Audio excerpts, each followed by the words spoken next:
Well, hello there, Virgo. How are you? It is so good to see you. I'm Mary Sue, and I'm so grateful that you're here. So today we are going to check in with Spirit and see what is on the horizon for you. We'll take a look first at the overall energy with the Oracle cards, and then we'll go to the Tarot for more details about any obstacles on your path or areas of resistance, and of course, advice from Spirit. All right, let's get into it. Let's see what is on the horizon for you. Fox Spirit, think on your feet. Really interesting. Dedication. Your challenge will reap rewards. A narrow pathway. Tread thoughtfully. Okay. So it's kind of interesting. This is the number 27, and 2 plus 7 equals 9, right? I feel like there's this energy here where I feel like you think there aren't many options available to you. You could be wanting to take quick action moving forward, making a big change, or, it's almost like, they're saying throwing the baby out with the bathwater, right? There's almost a little bit of that energy of going too quickly, okay, with the Fox Spirit here. Like getting up in your head and making a very quick, spontaneous, hasty decision, okay? But there's something here because I think you're trying to get out of a situation or an energy that you don't like. You're feeling uncomfortable. Let me put it that way. You're feeling uncomfortable at the moment. There's something about the moment that you're in, okay? There's something here. You're feeling like you don't have enough options or things aren't opening up for you or something. It's because you're trying to it's a little bit like it's a little bit like when you were a kid and you had a Band-Aid on, right? And it's been on a couple of days, right? And it's starting to fray at the edges, and you're kind of like playing with it a little bit, and it's irritating your skin, right? And you know that the Band-Aid needs to come off, right? You just know it, but it's kind of like, I really don't want to take the Band-Aid off, so I'm going to go outside and play, right? Or I'm going to go watch TV, or I'm going to go, bug my brother, or whatever it is. It's almost like you're allowing yourself to get distracted by other things when you know that this Band-Aid has to come off. And it's almost like your spirit guides and angels are asking you, just sit for a minute, right? Allow yourself to just be for a minute and get back into your heart space. Because I think what you're trying to do is you're up in your head and you're trying to divert yourself from the very thing, right, that will make you feel better. Taking off that Band-Aid. And yes, is the taking off the Band-Aid going to hurt? Yes, it's going to sting. Sure, it's going to sting for a couple of minutes, and then everything's going to be fine. And it's almost like you do not want to have the sting of it. Wow. Yeah, because your energy, all right, is fragmented. It's that energy of, I'm going to do everything but sit with my heart, sit with myself, sit in this energy of loving myself, loving the world, loving people that are in my life, seeing the good in people. It's almost like I'd rather go annoy my little brother, right, than take off the Band-Aid. Yeah, this is the door to your personal healing and happiness. Second chakra, seventh chakra. So the second chakra is our creativity zone, okay? It's where we create new projects, new beings, right? It is sexuality. It is the reproductive organs, right? But it's kind of that energy of really creating from a sense of love, okay? Instead of a sense of money. There's something here about focusing on material things, perhaps, thinking that the material things will bring you the happiness, but the happiness is really already right underneath your nose. Really interesting. And then with the seventh chakra, That is about listening to your intuition, tapping into your higher self, asking yourself those questions of why? Why am I doing this? I don't think you want to ask yourself the why. Why would you not want to take off the Band-Aid? Why would you not want to take, wow, the Empress coming out twice. You're moving forward. You have this beautiful energy. And then you have the Lovers underneath, okay? Now, it could be a romantic relationship, but it doesn't have to be, okay? It can be a business partner. It can be a good friend that's coming into your life. But it's also the energy of this deeper love for the life that you have. It's an energy of making decisions based on love, not based on fear. Because the energy that you have now is beautiful. You have the Empress energy twice, right? And with this second chakra, some of you could be mothers or thinking about starting a family, or you may have children, right? This is very much loving energy. It's getting back into your divine feminine energy and asking yourself, what do I want to create? What do I want to nurture in this lifetime? And that might be a family or children. It could also be a business or a project, especially a creative project. There's something here about tapping into your creativity and getting out of your head, okay? Getting out of your head and tapping into your creativity that opens this door to personal healing and happiness. If you are a person that especially has a job that's not very creative, okay, this is a call for you to get back into your creativity mode, okay?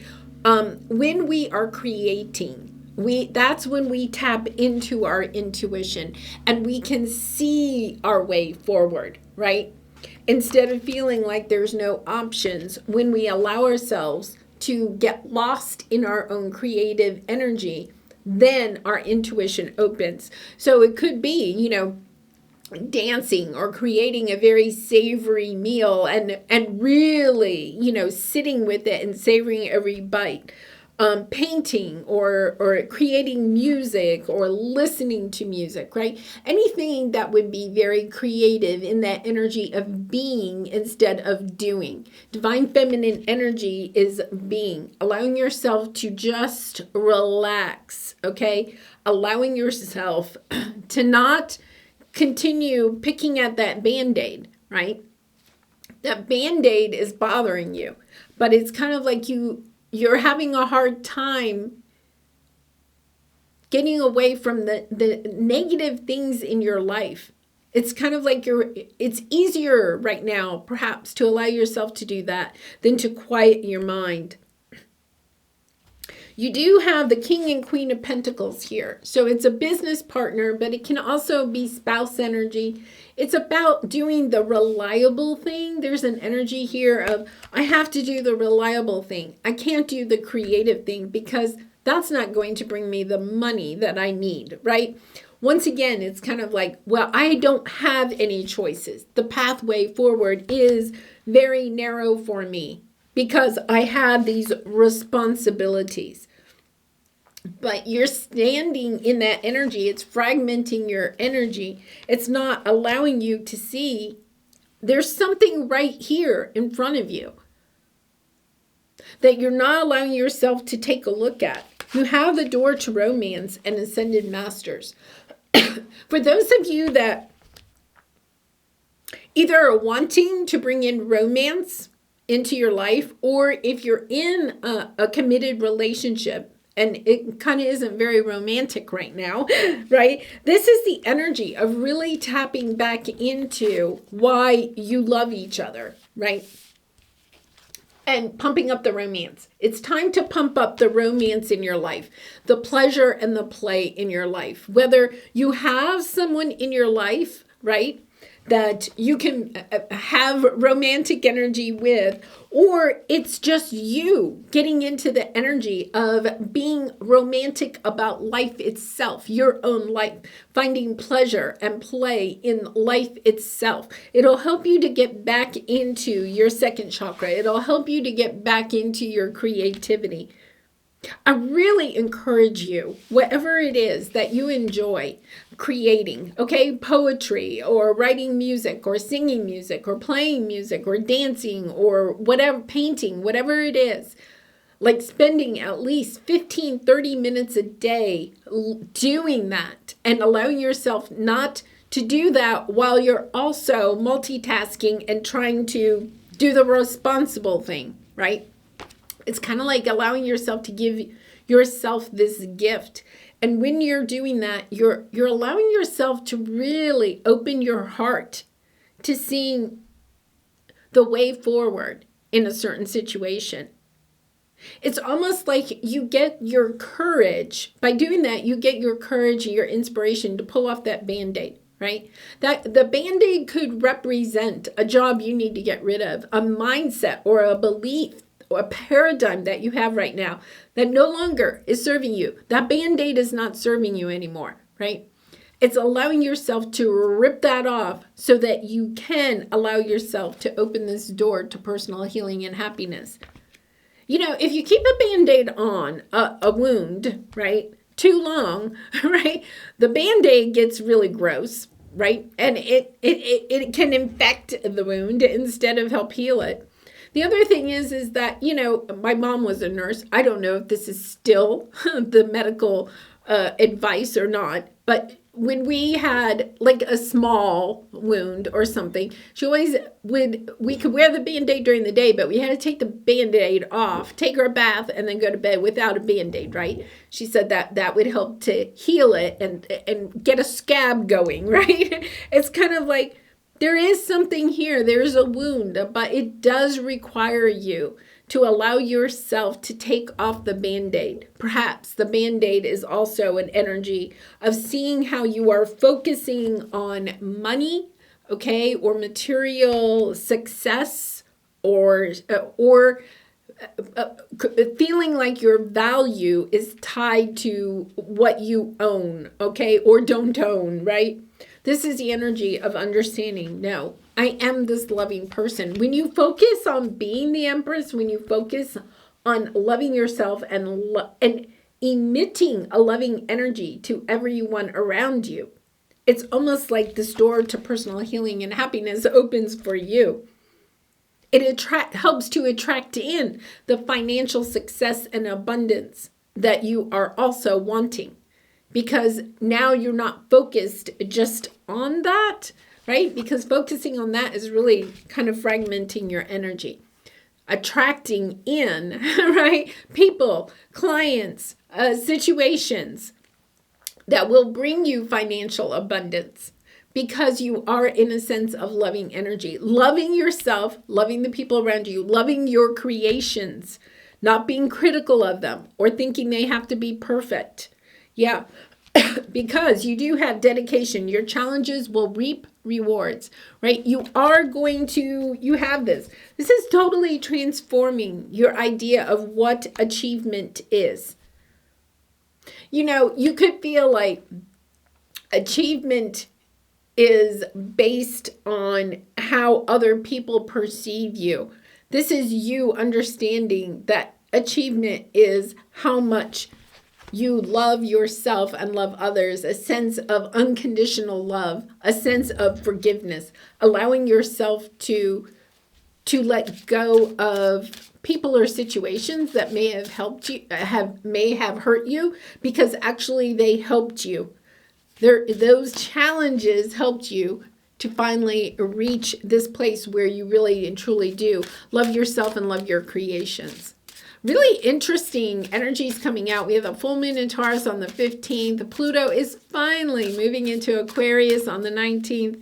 Huge changes this next week or so. So allowing yourself to be very loving to yourself, very caring, taking good care of yourself over the next really 3 weeks is really important. All right, let's pull a final card for some final advice. And I do personal readings. So Virgo, if you're interested, the link is in the description box below. I'd really be honored to do a reading for you. Trust. Yeah, this is the hard thing. When we're in our heart space, okay, we have a tendency to feel like we have to protect our heart, right? So we put up bigger walls when it has to do with our heart. This is the energy of trusting, right? And it says, I set my intention and trust in my abilities to improve my circumstances. But it's also about trusting yourself and the world and the universe, your spirit guides, your angels, to help you to move forward, to open up the pathways and possibilities for you, because you are in a loving and trusting energy. And you know that the way forward is just beautiful.